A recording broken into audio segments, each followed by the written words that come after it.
Bien, pues sean muy bienvenidos todos. Nos da mucho gusto tener a Beto y a la hermana Norma aquí otra vez. Nos da mucho gusto. Y que nos vayamos integrando en la medida de lo posible. Y pues vamos a estudiar la palabra de Dios. Estamos analizando la campaña de conquista de la tierra prometida a mano de Josué, y hemos visto pues la bendición de Dios para con el pueblo de Israel. Hemos visto los errores que ha cometido Israel también, y el punto que vamos a abordar hoy es de particular interés. El mensaje el título de esta predicación es "No seas engañado". Y vamos a ubicarnos en dónde estamos, ¿no? Dentro del libro de Josué. Ya estamos en plena campaña, no estamos de conquista, no estamos ni a inicios, no hemos llegado al final, estamos justo en medio de la campaña. Israel ya ha visto la mano de Dios sobre su vida, porque ha visto cómo Dios les dio una gran victoria en Jericó.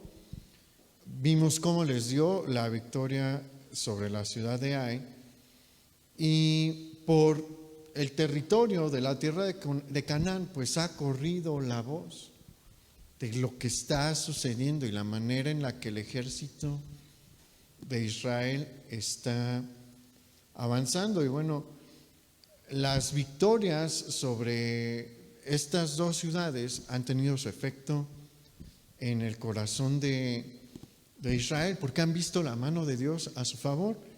¿Y a poco no es agradable y reconfortante cuando vemos la mano de Dios a nuestro favor?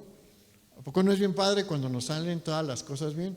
La verdad son momentos que uno disfruta, ¿no? Y que lo hacen sentir a uno bien.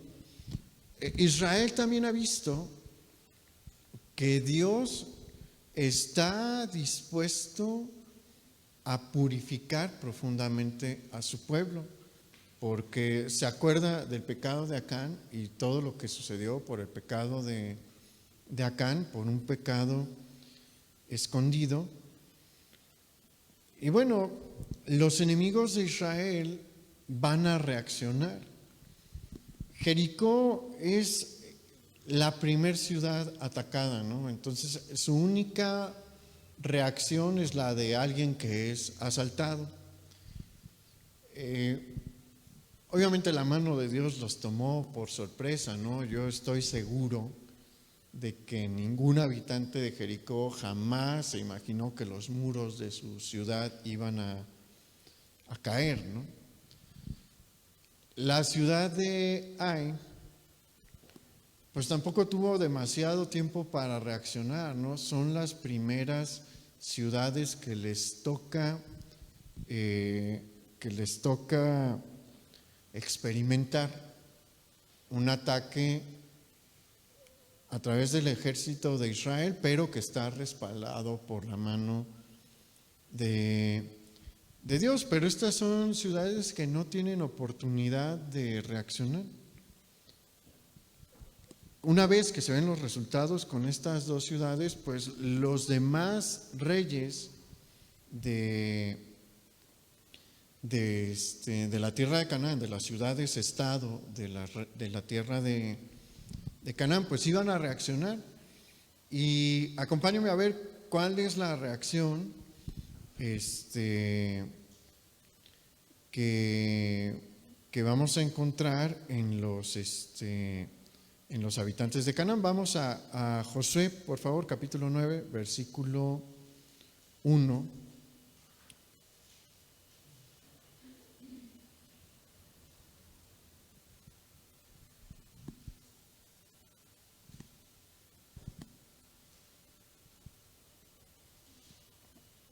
Josué capítulo 9, versículo 1 dice: Cuando oyeron estas cosas, todos los reyes que estaban a este lado del Jordán, así en las montañas como en los llanos, y en toda la costa del mar grande delante del Líbano, los heteos, amorreos, cananeos, fereceos, jebeos y jebuseos se concentraron para pelear contra Josué e Israel.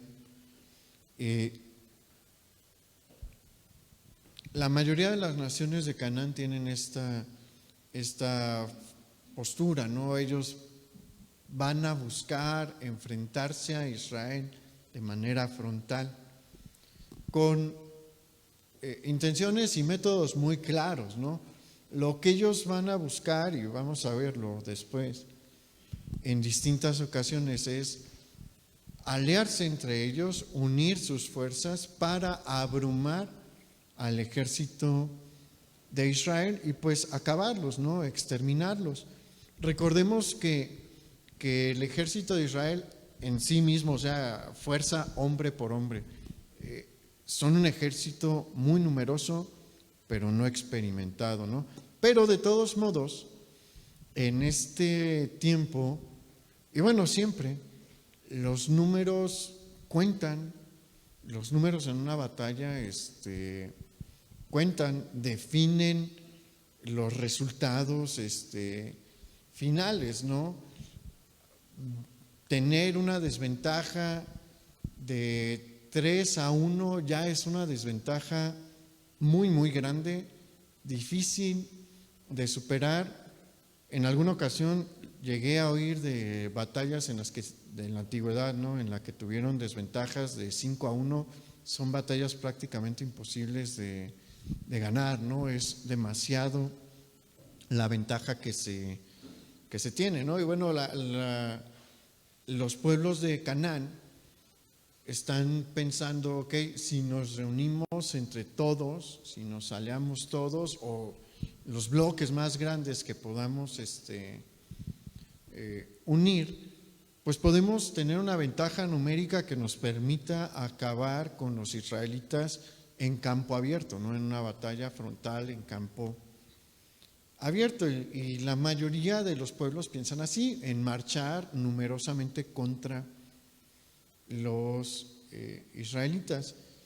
Y esto se asemeja a una situación que nosotros vivimos en el día a día, porque aunque muchos como que lo intentan ignorar, la realidad es que todo creyente, mientras está aquí en la tierra, está en guerra abierta contra el pecado y contra el enemigo. Y la verdad es que en muchas ocasiones, en la gran mayoría de las ocasiones, el enemigo nos va a intentar atacar como los pueblos de Canaán intentaban o tenían planeado atacar a los hijos de Israel de manera frontal, ¿no?, de frente, de distintas formas, ¿no? Hay muchas modalidades en las que el ataque frontal del enemigo se puede presentar a través de situaciones que van a buscar desanimarnos, o de tentaciones que a todas luces están buscando hacernos caer en un pecado que va a terminar destruyéndonos. Y la mayoría de los ataques que vamos a experimentar son de este tipo, ¿no? Las enfermedades, los problemas físicos, las pérdidas. Y debemos de prepararnos constantemente para hacerles frente. Tristemente, cuando estaba haciendo este estudio, pues sí decía, bueno, la mayoría nos estamos preparando, ¿no? Y la iglesia se prepara comúnmente para esto, pero tristemente, por algunas noticias que he estado escuchando recientemente, pues como que no todos, y eso es muy peligroso. Mire, la iglesia en varios sectores del mundo, pero específicamente de América, ¿no? En América, de todos modos, la iglesia está viva, todavía se siente el pulso, por decirlo así, de la iglesia en los Estados Unidos, en países latinoamericanos, aunque en Latinoamérica no somos mayoría, evidentemente no somos mayoría, todavía se siente el pulso de la vida de la iglesia en la comunidad, ¿no? Pero ha habido muchas cosas ante las cuales la iglesia se ha dormido en los últimos 10 años. Podremos decir en los últimos 15, ¿no? Pero en los últimos 10 años se ha estado sintiendo fuertemente un decrecimiento en la juventud de la iglesia. Y hoy mi hermano me dio una noticia, ¿no? Que no esperaba, que me llevó a investigar qué está pasando como indicador en los Estados Unidos. Sabe que menos del 50% de la población se identifica como cristiana. Cuando eran una nación que nació con prácticamente un 100% de la población en el cristianismo, ¿no? Estamos hablando, ellos no llevan los 300 años de independencia, llevan cerca de los 250. Ahorita no voy a hacer sumas y restas, ¿no? Pero llevan un poquito más que nosotros, como 30 años más que nosotros, llevan como 240 años. El declive no se da ahí, el declive grande se da a partir de la década de los 60. Pero algo que me llamó la atención cuando estaba checando lo que mi hermano me comentó es que hay un movimiento que se llama de hashtag ex evangélicos allá en los Estados Unidos, ¿no? Y son jóvenes, predominantemente jóvenes, o gente que estuvo involucrada con los jóvenes, que dicen simplemente estoy abandonando la fe, ¿no? Y a mí honestamente hay cosas de ahí que me desesperan porque los veo, todos tienen un mismo patrón, digámoslo así, de desertores, ¿no? Utilizan Twitter y ahí dicen que tienen más dudas que respuestas y que por eso están abandonando la fe. Y bueno, de algunos no me sorprende por el medio en el que estaban metidos, me sorprende de los jóvenes, porque algunos jóvenes sí tienen dudas, algunos jóvenes sí son en ocasiones en la universidad abrumados por ciertas enseñanzas y ciertas filosofías, pero no se les prepara desde chicos para saber qué contestar, ¿no? O darles una alternativa a lo que les va a presentar el profesor. Y eso lo único que me deja ver a mí es que llevamos un rato como iglesia en general en la que no nos estamos preparando para estos ataques frontales, y honestamente es alarmante. Véanlo usted, o sea, las iglesias en su gran mayoría tienen ahorita, el día de hoy, salvo ciertas iglesias que son muy liberales, pero las iglesias estandarizadas, ¿no? Una iglesia que intenta seguir los principios de la Biblia, que considera la Biblia como la palabra de Dios y que no tiene errores. En estas iglesias vamos a encontrar que la población juvenil ha disminuido. Y yo lo puedo notar claramente, ¿no? Yo de adolescente estuve en un grupo de adolescentes grande. Éramos, bueno, para la ciudad de Morelia, ¿no? Era relativamente grande. Todos los sábados una reunión entre 40, 60 adolescentes. Los grupos de jóvenes eran grandes también. En el grupo de jóvenes era entre las mismas cantidades, 40, 50, 60, reuniéndose cada viernes. Algo está pasando con las siguientes generaciones. No es casualidad que nosotros hayamos dado estas clases durante los últimos 6 meses a los jóvenes para prepararlos, ¿no? Nos interesa estar preparados porque el enemigo, él tiene una estrategia, tiene un plan y busca atacarnos, ¿no? busca destruirnos y nosotros nos tenemos que preparar. Como cristianos individualmente también lo debemos de hacer, porque las tentaciones van a llegar. Las tentaciones más peligrosas son las sorpresivas, porque hacen caer a aquel que no se ha fortalecido. El ejército se entrena todos los días. Todos los días, los que van a entrar en combate o los grupos que están preparándose para entrar en combate, los que están diseñados para entrar en combate, tienen un entrenamiento físico diario. ¿Por qué creen? Porque necesitan estar listos, ¿no? Su cuerpo necesita estar preparado para reaccionar. Y tienen distintos ejercicios físicos y pues ejercicios militares, ¿no? Para saber cómo reaccionar ante determinadas situaciones. Muchos de estos ejercicios se hacen de manera rutinaria. ¿Por qué? Porque hay veces que se tiene que reaccionar de manera reflexiva, por reflejo. Me acuerdo mucho en la prepa, tuve muchos maestros particulares en la prepa, ¿no? Pero el que fue mi maestro de economía política también tenía un dojo de karate-do y era, creo que tercer dan, algo así. Y una vez le preguntamos que si de verdad era efectivo lo que le enseñaba a sus alumnos en una situación real, ¿no?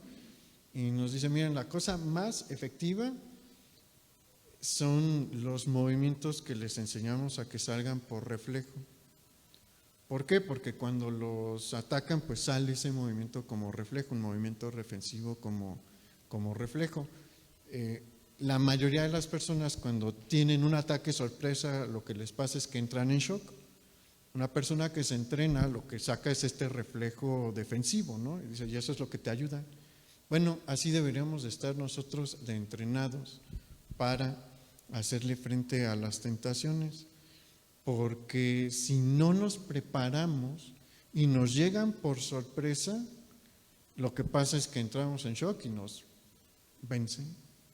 Pero si nos estamos preparando constantemente, el Espíritu de Dios nos da la fuerza para decirle que no. No crea que va a ser usted y un reflejo que usted va a tener. Si usted está en comunión con Dios y fortalecido en su comunión con Dios, pues va a tener la fuerza para decirle que no a la tentación. Pero no vamos a hablar hoy sobre esto es un paréntesis. Hay otras estrategias que el enemigo utiliza y es la que vamos a analizar el día de hoy, y es el engaño. Vamos al versículo 3 ahí en Josué 9. Josué capítulo 9, versículo 3 dice: Mas los moradores de Gabaón, cuando oyeron lo que Josué había hecho a Jericó y a Ai, usaron de astucia, fíjese ahí la palabra, usaron de astucia,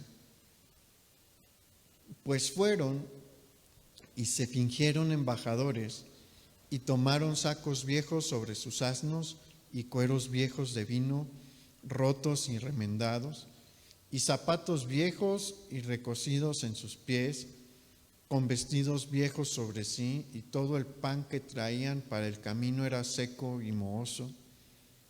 Y vinieron a Josué al campamento en Gilgal, y le dijeron a él y a los de Israel: Nosotros venimos de tierra muy lejana, haced pues alianza con nosotros.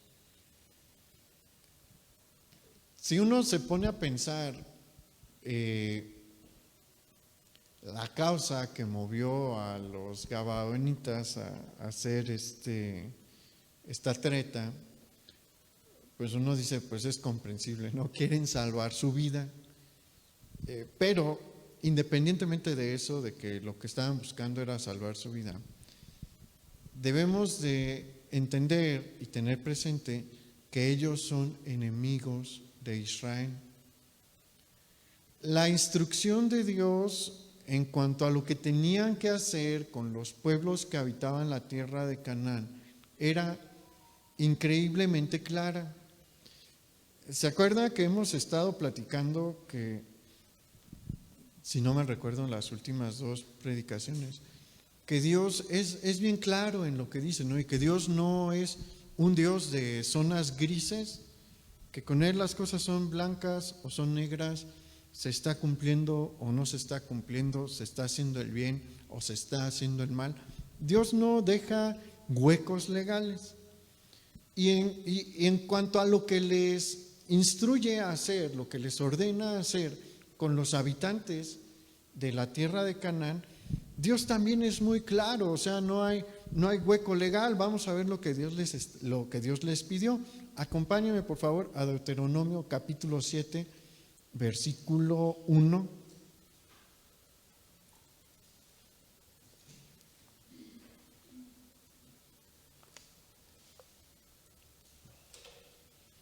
Deuteronomio capítulo 7, versículo 1 dice: Cuando Jehová tu Dios te haya introducido en la tierra en la cual entrarás para tomarla, y haya echado de delante de ti a muchas naciones, al Eteo, al Gergeseo, al Amorreo, al Cananeo, al Fereceo, al Heveo y al Jebuseo, 7 naciones mayores y más poderosas que tú, y Jehová tu Dios los haya entregado delante de ti, y los hayas derrotado, los destruirás del todo. Fíjese lo que dice ahí: no harás con ellos alianza, ni tendrás de ellos misericordia, y no emparentarás con ellas, no darás tu hija a su hijo, ni tomarás a su hija para tu hijo, porque desviarán a tu hijo de en pos de mí, y servirán a dioses ajenos, y el furor de Jehová se encenderá sobre vosotros, y te destruirá pronto. Mas así habéis de hacer con ellos: sus altares destruiréis y quebraréis sus estatuas, y destruiréis sus imágenes de acera, y quemaréis sus esculturas en el fuego. El Señor le había ordenado a los hijos de Israel acabar con todos los habitantes de Canaán, y claramente les dijo que no debían de tener misericordia. Aquí, para aclarar, ¿no? Por si alguien que nos escucha en internet no ha seguido la serie, hemos explicado que esto es un juicio de Dios hacia los habitantes de Canaán. Es un castigo de Dios por las terribles prácticas que ellos han realizado por siglos. Prácticas terribles como el bestialismo, como el sacrificio humano, entre ellos sacrificio de niños, ciudades con mucha degeneración sexual, muchas perversiones sexuales. El Señor se ha cansado, su paciencia se ha agotado para con estos pueblos, y decidió que es tiempo de castigar toda su maldad, que es tiempo de tener este homicidio masivo de niños por temporadas. O sea, no crea que los holocaustos a Moloch, porque es el dios al que se le ofrecían niños, eran esporádicos, ¿no? O sea, hay una temporada de celebración en la que se ofrece cada año o varias veces en el año niños a Moloch, ¿no? Y no voy a describir ahorita la manera en la que los sacrifican, ¿no? ¿Usted cree que si el Señor les dice que los domine Israel y ustedes sométanse a su servicio, iba a hacer que ellos cambiaran sus costumbres hacia...? No, y la prueba está, porque hay prueba de esto, es que Israel no cumplió con toda su misión.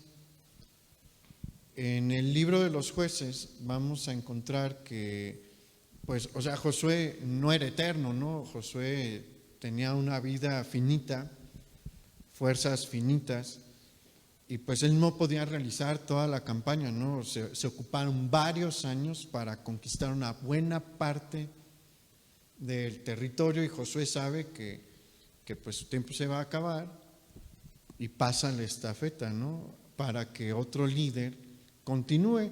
Y pues la cosa es que Israel en Jueces va a decir, pues ya, tranquilos, ¿no? No va a continuar con lo que debía de seguir haciendo. Y lo que sucedió en muchas ocasiones es que pues los que tenían este culto a Moloc, aunque estaban dominados o amenazados por la presencia de Israel, pues lo siguieron realizando. ¿Y qué cree que pasó con los israelitas? En varias ocasiones Israel cayó en el culto idolátrico a Moloc. ¿Y qué hacían? Ofrecían niños. Entonces, por eso Dios está tomando estas medidas tan drásticas. Es la manera de detener su maldad. Pero, bueno, esa es la causa por la que Dios está emitiendo este juicio, ¿no? Y por la que está acabando con estos pueblos. Hay dos cosas que Dios le prohibió en estos pasajes claramente a los israelitas. Una, no pueden hacer alianzas con los habitantes de Canaán. No pueden hacer pactos de paz, no está permitido. Y de ninguna manera pueden contraer matrimonio con los cananitas. Son las dos cosas que Dios les prohíbe hacer con estos pueblos. Y Dios les explica por qué. Les dice, si ustedes lo hacen, van a caer en los pecados que ellos cometieron. Y hay algo que debemos de tener presente también. Israel, en este punto de Josué 9, tiene claros ejemplos que le muestran cómo el unirse con los cananitas separa de Dios. ¿Por qué? Porque Esaú era hijo de Isaac.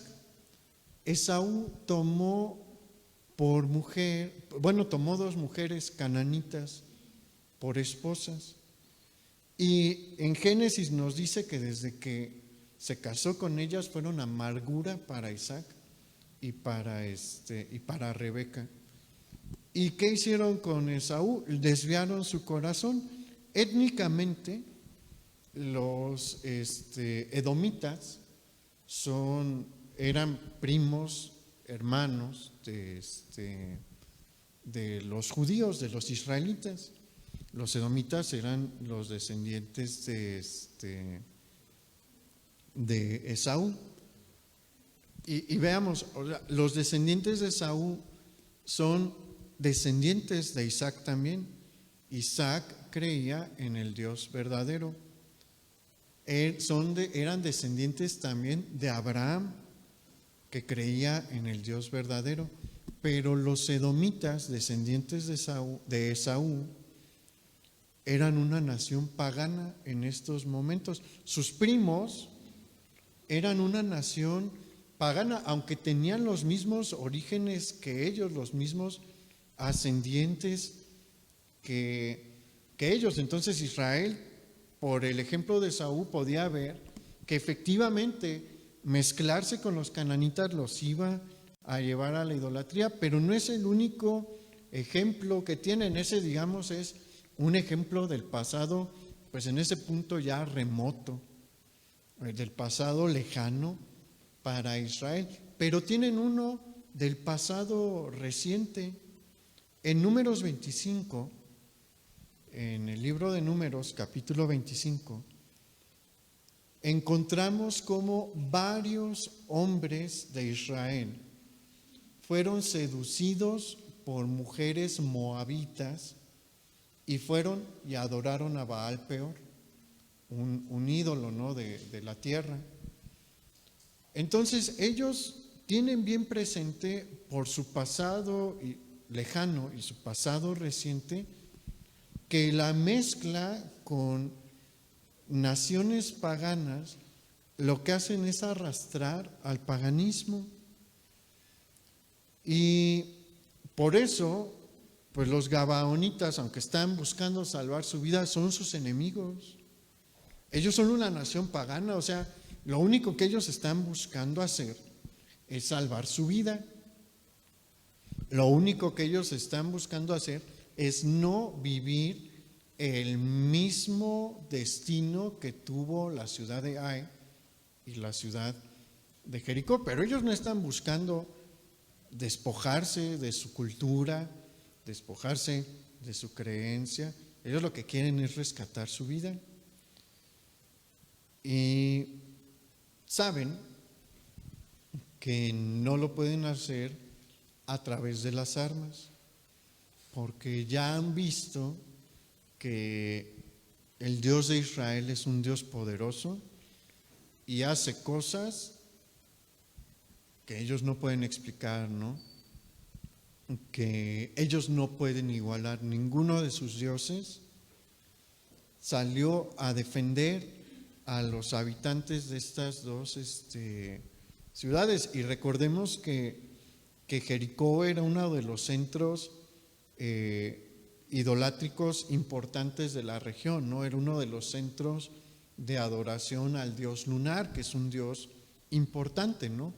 Dentro de las creencias de los habitantes de Canaán, y no pudo hacer nada contra el Dios de Israel. Aparte saben que Israel es un ejército numeroso, entonces dicen, bueno, por la espada no nos vamos a librar, entonces vamos a usar de la astucia para engañarlos.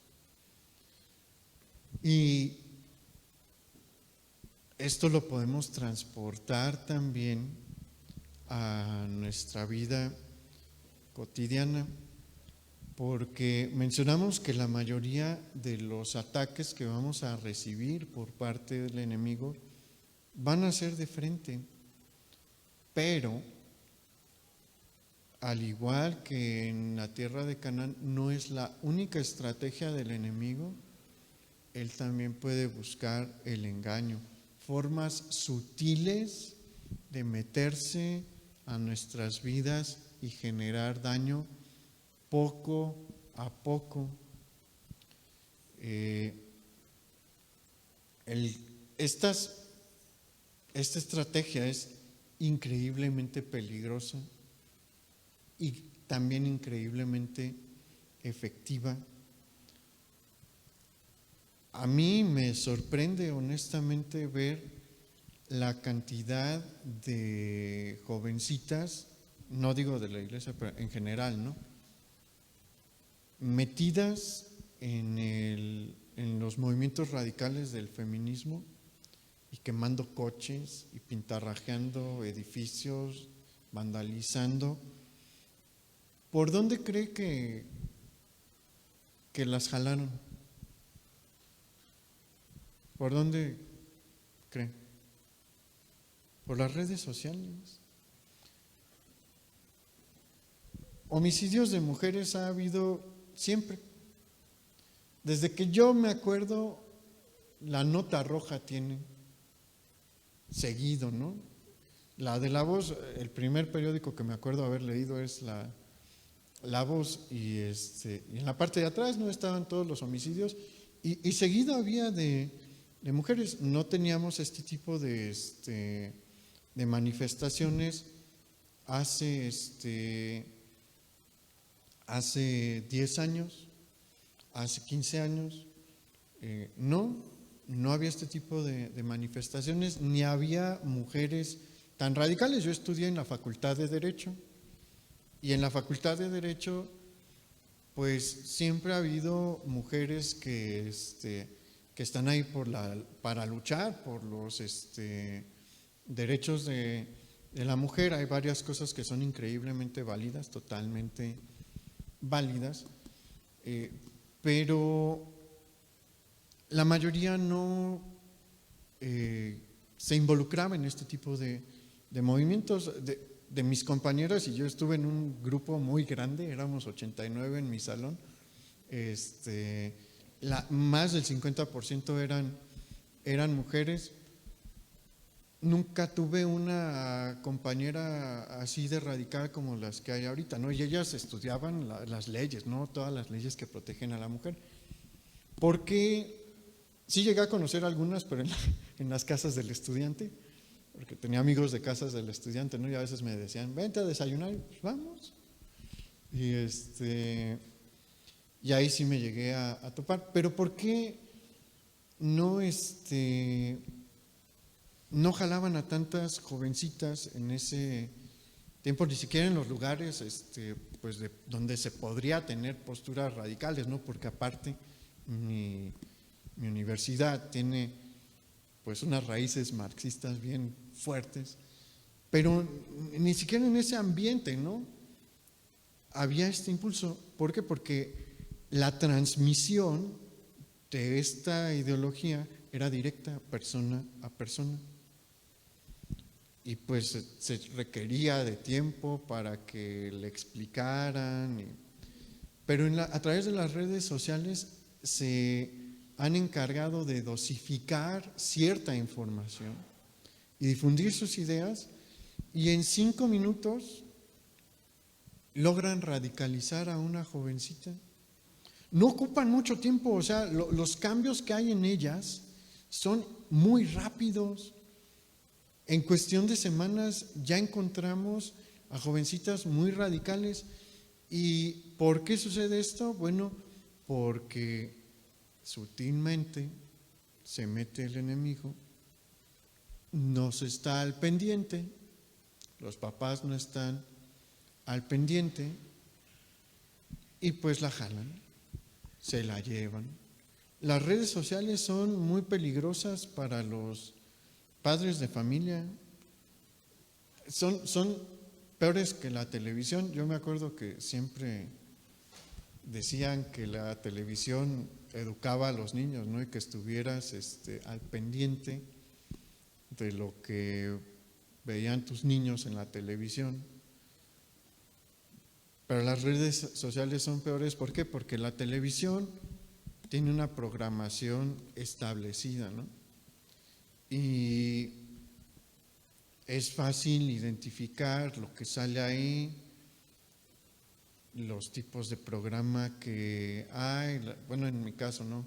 Las caricaturas que uno veía de niño, los programas que uno veía de adolescente, y pues a tal hora empieza a salir esto, y pues se tenía un poquito de mayor control, ¿no? En el internet no hay control, en las redes sociales no hay control. Entonces, la verdad es que los papás tienen un trabajo más importante y más arduo en este tiempo, porque ahorita no es a partir de las 9 ya no veas tele porque lo que sale ahí es malo, o de tal a tal hora sale este programa, en ese tiempo ponte a hacer otra cosa, no salte a jugar a la calle, ponte a hacer ejercicio. No funciona así. En internet toda la información está disponible, buena y mala, las 24 horas del día. Y aparte, bueno, en el caso de la televisión, pues uno tenía que llegar. En nuestra casa nunca hemos tenido los hijos tele en nuestro cuarto. Pues uno tiene que llegar a la sala y prendes ahí la tele y pues todo el mundo ve, ¿no? Lo que estás viendo con el internet y las redes sociales. No es en el celular, y ese es un aparato personal. Yo sí le animo a usted que es padre de familia, esté al pendiente de sus hijos, no de manera invasiva, platique con ellos. Y rápido se va a dar cuenta de lo que están pensando y lo que están oyendo, pero necesita platicar con ellos, porque si no, se le van a meter a su casa como lo lograron los gabaonitas. Los israelitas tuvieron inicialmente sus dudas sobre la veracidad, ¿no?, de la presentación de estos supuestos embajadores y de su historia. Y vean lo que sale en el versículo 7 ahí en Josué 9. Dice: y los hijos de Israel respondieron a los heveos: quizás habitáis en medio de nosotros ¿Cómo pues podremos hacer alianza con vosotros? Obviamente, no todo mundo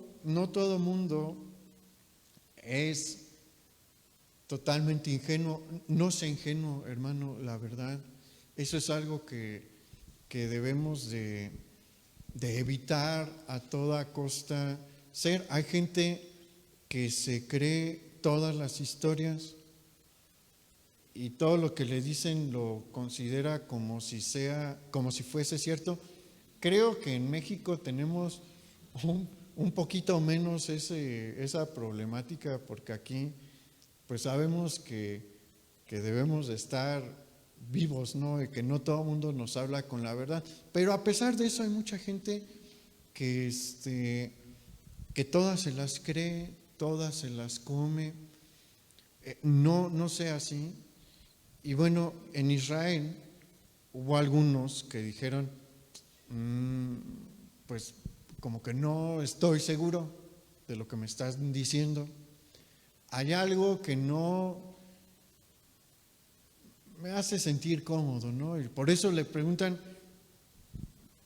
¿cómo sabemos que es cierto lo que nos están diciendo? No debemos de hacer alianzas con los pueblos de aquí. Hay algo que no cuadra, que no se siente bien. Y pues ellos, los gabaonitas, venían preparados. Es que eso es de las cosas que de verdad debemos de despertar como iglesia. El enemigo se prepara. O sea, el enemigo tiene un plan. Cuando va a atacar, tiene un plan. Está preparado. Y en muchas ocasiones nosotros no. Los gabaonitas estaban listos para esta pregunta. Y les dice en el versículo 8, ellos respondieron a Josué, nosotros somos tus siervos. Y Josué les dijo, ¿quiénes sois vosotros y de dónde venís? Y ellos respondieron, tus siervos han venido de tierra muy lejana por causa del nombre de Jehová tu Dios, porque hemos oído su fama y todo lo que hizo en Egipto, y todo lo que hizo a los reyes de los amorreos que estaban al otro lado del Jordán, a Sehón, rey de Hesbón, y a Og, rey de Basán, que estaba en Astarot. Por lo cual nuestros ancianos y todos los moradores de nuestra tierra nos dijeron, tomad en vuestras manos provisión para el camino, e id al encuentro de ellos y decidles, nosotros somos vuestros siervos, haced ahora alianza con nosotros. Nuestro pan lo tomamos caliente de nuestras casas para el camino el día que salimos para venir a vosotros. Y helo aquí ahora seco y mohoso. Estos cueros de vino también los llenamos nuevos, helos aquí ya rotos. También estos nuestros vestidos y nuestros zapatos están ya viejos a causa de lo muy largo del camino. Y lo primero que notamos aquí es que los gabaonitas adularon a los israelitas, porque les empezaron a decir, nosotros venimos de tierra lejana. Nunca les dijeron de qué región. Primer cosa que debería de llamar la atención, ¿no? Ellos tienen una noción, pues, de la geografía de la región. Conocen la tierra de Canaán, conocen las tierras del norte, porque acuérdese que en Génesis se habla del origen de Abraham, y Abraham venía de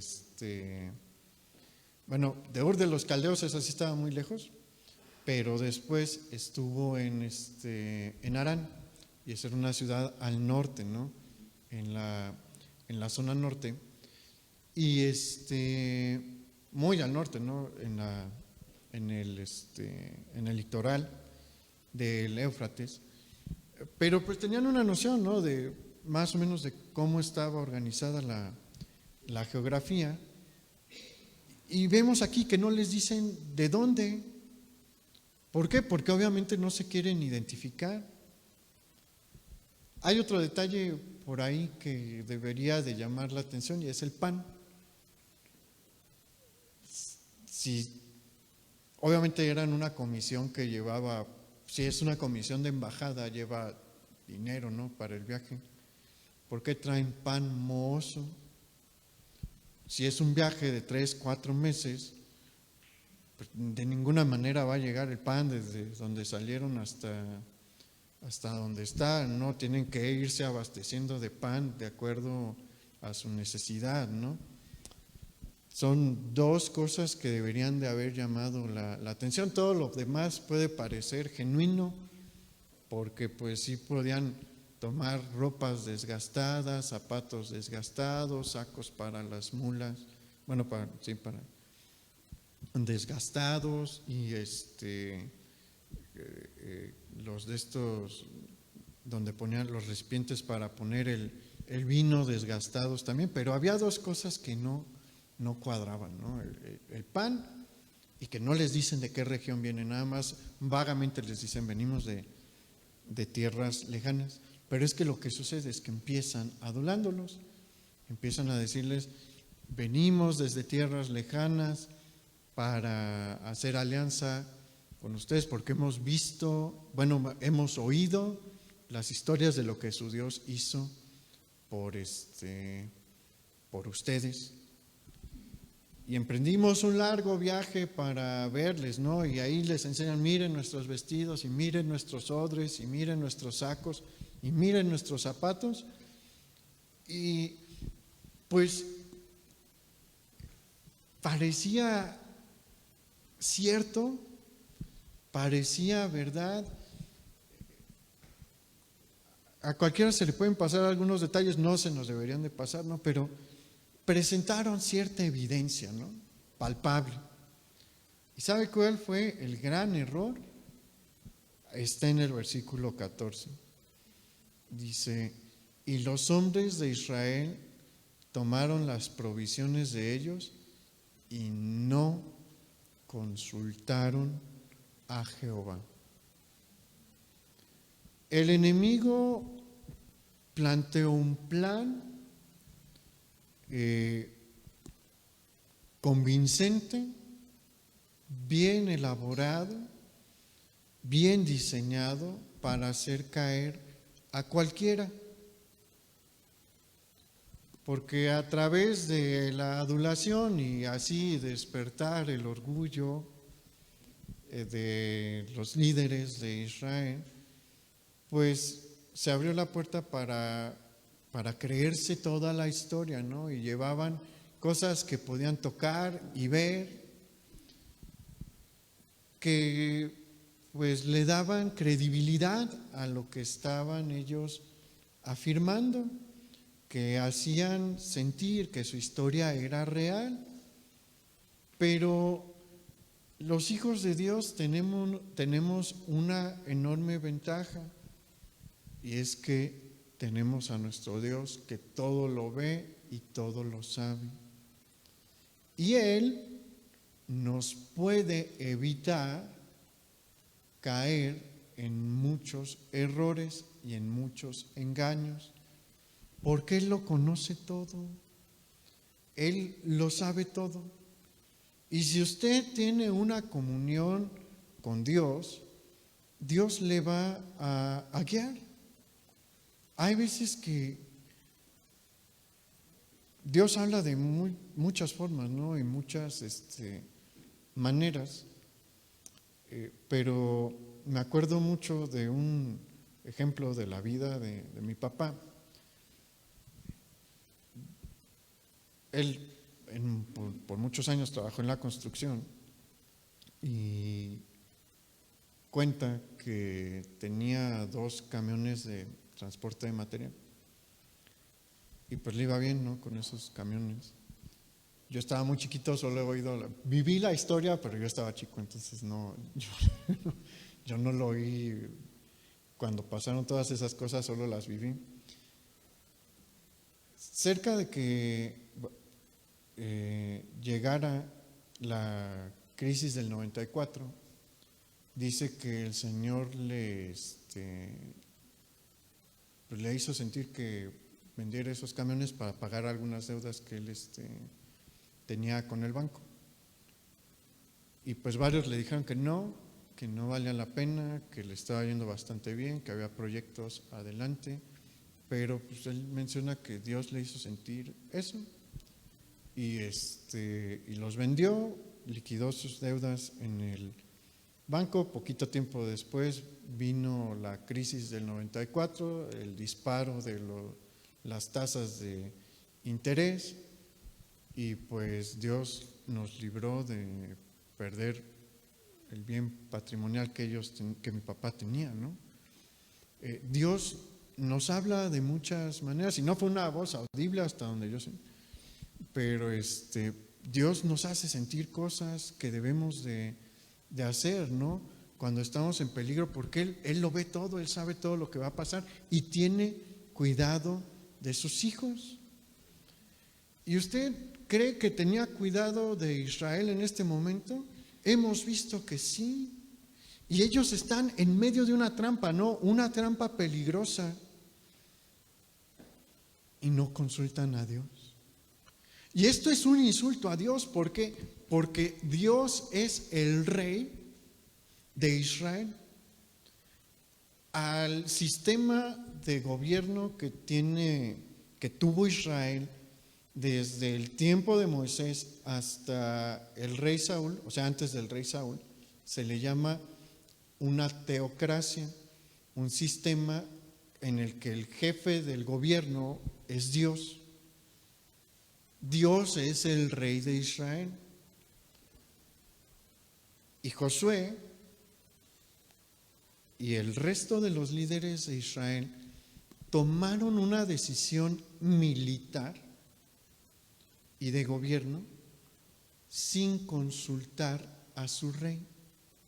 Porque eso es un insulto a Dios. Si ellos hubieran tenido un rey físico y toman una decisión de este tipo sin consultarle, ¿qué creen que hubiera pasado? Los matan. Les cuesta la vida.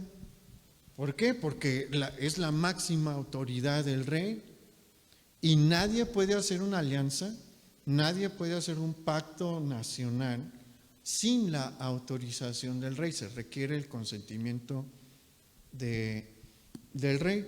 Pero aquí decidieron pasar por alto a su rey, no lo consultaron y por eso cometieron un terrible error. Y se dieron cuenta, mire lo que hicieron. En el versículo 15 dice: y Josué hizo paz con ellos y celebró con ellos alianza, concediéndoles la vida, y también lo juraron los príncipes de la congregación. Esta alianza que celebró Josué y los líderes de Israel es un pacto solemne en el nombre de Dios, en el nombre de Jehová, el Dios de Israel. Y es un compromiso en el nombre de Dios de respetar la vida y la propiedad y la integridad del pueblo que viene representado por este grupo de hombres. Fíjese lo que estaban haciendo, o sea, no era un pacto que nunca iban a poder romper.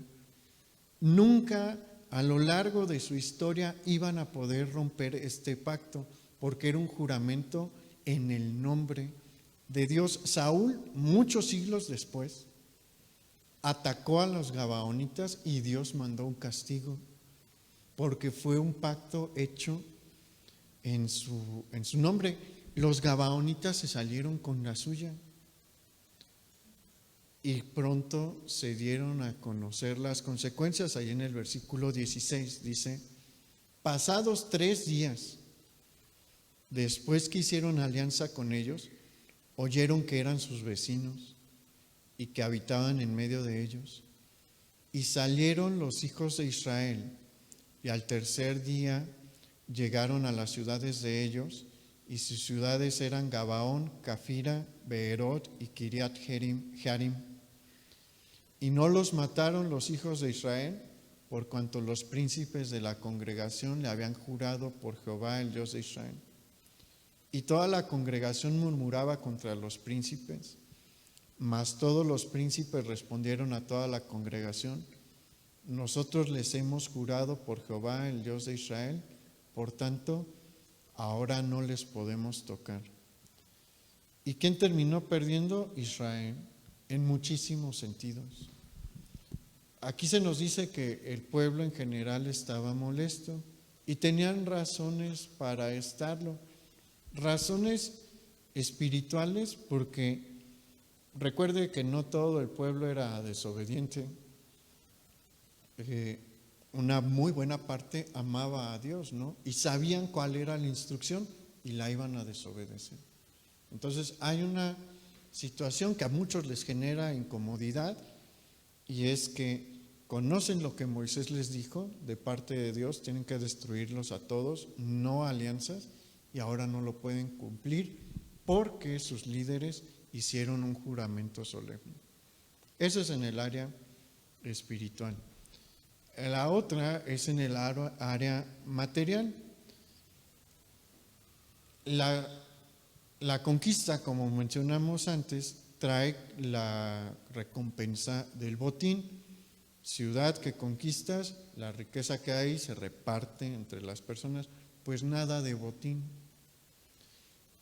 Ni siquiera podían quedarse con el territorio de estas ciudades, se comprometieron a respetar estas ciudades.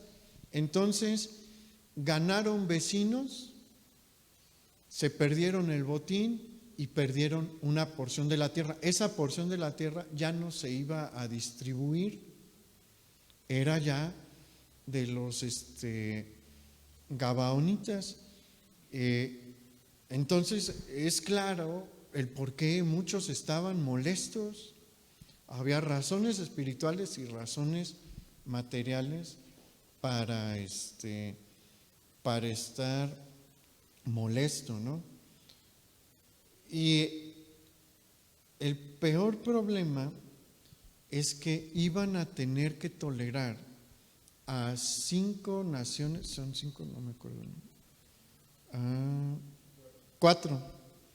cuatro naciones, a 4 ciudades paganas dentro de su territorio. ¿Y les iba a traer problemas después? Sí, claro que les iba a traer problemas después. Mire, no es sabio tomar decisiones sin consultar a Dios, sobre todo cuando son decisiones que llevan de por medio efectos a largo plazo. Hay personas que yo he visto cambiar de trabajo sin consultar a Dios. Esa es una decisión que trae consecuencias a largo plazo, sí.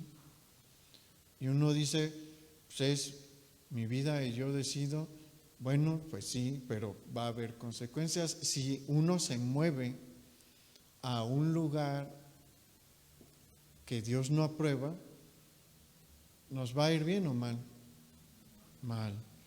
Y no necesariamente económicamente, porque sí se pueden cambiar a un trabajo donde pagan más, pero en el que hay que pasar más tiempo y ya no se puede ir a la iglesia, ya no se puede ver a la familia, y esa es una fórmula para el fracaso familiar y fracaso en la vida espiritual. Hay quienes cambian de ciudad, se mudan de ciudad sin consultar a Dios, y eso trae consecuencias, sí, en muchas áreas. Se lanzan a la aventura y se van a un lugar a donde Dios no les envía, y les cuesta trabajo encontrar trabajo, valga la redundancia. La familia se desestabiliza, las mudanzas de ciudades desestabilizan, porque si tienen niños, pues es nueva escuela, nuevas personas. Entonces, tomar decisiones sin tomar en cuenta a Dios, sin consultar a Dios primeramente, nunca trae cosas buenas. Hemos estado insistiendo, ore, hermano, de verdad ore y lea la palabra de Dios. No siempre vamos a poder separarnos, aunque yo siempre he dicho que si hay una situación de extrema, uno sí puede decir, bueno, dame chance de ir rápido al baño y en el baño oras y buscas la dirección de Dios, pero no siempre se puede. La verdad es que no siempre se puede, pero lo que sí podemos tener es la palabra de Dios aquí y el Espíritu Santo nos puede hablar. Si tenemos bien presentes los principios de Dios, el Espíritu Santo ahí, si no hay oportunidad de irle a buscar, de separarnos para irle a buscar, y tenemos una buena relación con Él, nos va a hablar a través de su palabra, nos va a recordar los principios bíblicos, nos va a recordar las cosas que están en la Escritura y podemos tomar una decisión en base a eso, pero necesitamos esa comunión con Dios. Necesitamos esa comunión con Dios, porque si no vamos a estar tomando todas las decisiones de acuerdo a nuestro corazón, de acuerdo a nuestros pensamientos, y vea los resultados que traen. Israel nunca se pudo librar de los gabaonitas, nunca les pudo tocar, nunca les pudo hacer daño, porque tomaron una decisión a largo plazo, sin consultar a Dios. Y el Señor hoy nos está llamando a estar alertas, porque va a haber muchas ocasiones en las que el enemigo se va a intentar meter así. ¿Quién cree que estaba dirigiendo a los gabaonitas? ¿No era Dios? Y si no era Dios, solo puede ser alguien más. Es Satanás. Y mire, Él es paciente y mete las semillas esperando que den fruto después. No siempre sus obras traen consecuencias inmediatas, pero Él sabe que lo que está sembrando va a dar fruto, porque todo en esta vida da fruto, todo en esta vida trae consecuencias, y esto genera más daños que, por decir, un enfrentamiento con los de la ciudad de Ai. En la ciudad de Ai vimos que tenían un problema, perdieron a 36, Dios les dijo que corregir y después se arreglaron las cosas con el Señor y derrotaron por completo a la ciudad. Aquí no consultaron a Dios, el enemigo logró meter su semilla y las consecuencias duraron siglos. Entonces, atendamos la voz de Dios, preparémonos en nuestra comunión con Dios, en nuestra relación con Dios. Tengamos presente esto: las decisiones hay que hacerlas en base a los principios bíblicos, y cuando son muy trascendentales y tenemos tiempo, hay que buscar a Dios para tomar la decisión correcta. No tome una decisión importante sin antes haber consultado a Dios. Vamos a orar. Bendito Padre, gracias por lo que hoy nos enseñas y esta alerta que tú nos das, porque todos estamos expuestos, todos vivimos en este mundo en el que el enemigo está buscando hacernos daño, y tenemos a veces presente que nos quiere hacer un daño directo, pero nos olvidamos que se busca introducir de otras maneras también. y nos ofrece cosas que parecen convincentes, que parecen buenas, y las acarameliza con cosas que parecen atractivas y que nos hacen sentir bien, pero al final traen daños irreparables, como en este caso de Israel, y traen consecuencias que ocupamos arrastrar por mucho tiempo. Ayúdanos a ser sabios, Señor. Ayúdanos a entender los tiempos en los que vivimos para no cometer estos tipos de errores. Tú nos dijiste que nos dejaste estas historias del Antiguo Testamento para que aprendamos de ellas. Y hoy quieres que aprendamos. Te pedimos la fuerza de tu Espíritu para hacerlo. En el nombre de nuestro Señor Jesús. Amén. Pues el Señor le bendiga mucho, hermano. Tápese porque no sé si ya está lloviendo, chispeando.